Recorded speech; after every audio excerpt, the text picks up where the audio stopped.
Hello all, welcome to movie vibes.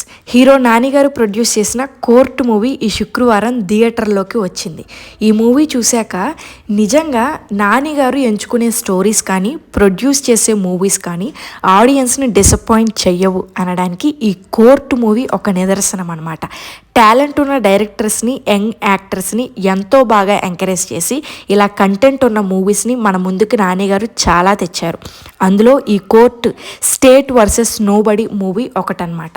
తమిళ్లో Jai Bhim and మలయాళంలో జనగణమన చూసినప్పుడు మన తెలుగులో కూడా ఒక పర్ఫెక్ట్ కోర్టు డ్రామా వస్తే బాగుంటుంది అనిపించింది.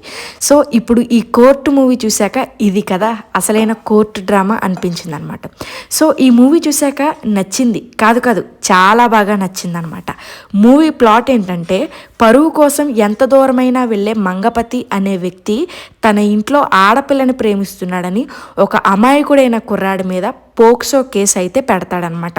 ఈ అక్రమ కేసు నుండి ఆ కుర్రాడు ఎలా బయటికి వచ్చాడు అనేదే ఈ మూవీ స్టోరీ రైటింగ్ బాగుంది. ప్రతి ఒక్కరి క్యారెక్టర్స్ బాగా రాసుకున్నారు. ముఖ్యంగా మంగపతి క్యారెక్టర్లో యాక్ట్ చేసిన శివాజీ గారి పర్ఫార్మెన్స్ అయితే పీక్స్ అనమాట. ఈ మూవీ హిట్ అయింది కాబట్టి ఆయనకి సెకండ్ ఇన్నింగ్స్ అయితే స్టార్ట్ అయ్యాయనే చెప్పాలి. సో సెకండ్ హాఫ్లో వచ్చే కోర్టు సీన్స్ పర్ఫెక్ట్ లాజిక్స్తో రాసుకున్నారు. ఎంగేజింగ్ స్క్రీన్ ప్లే వల్ల మూవీ ఎక్కడా కూడా బోర్ కొట్టలేదు. మ్యూజిక్స్ అండ్ బీజిఎమ్స్ పర్వాలేదు అనిపించాయి. ఈ మూవీలో పెద్ద ప్లస్ పాయింట్ స్టోరీ అయితే, ఇంకొక పెద్ద ప్లస్ పాయింట్ వచ్చేసి చెప్పాను కదా మంగపతి గారి క్యారెక్టరైజేషన్ అనమాట. అమ్మాయి అబ్బాయి ప్రేమించుకున్న చిన్న విషయాన్ని పోక్సో అనే కేసుతో సీరియస్గా మార్చడంలో స్టోరీ టర్న్ అవుతుందన్నమాట.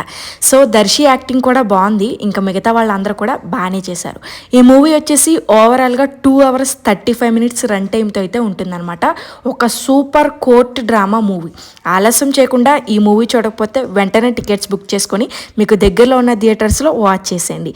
ఇలాంటి మూవీ రివ్యూస్ కోసం ఛానల్ని లైక్ చేసి సపోర్ట్ చేసి సబ్స్క్రైబ్ చేయండి. Thanks for watching. Bye bye.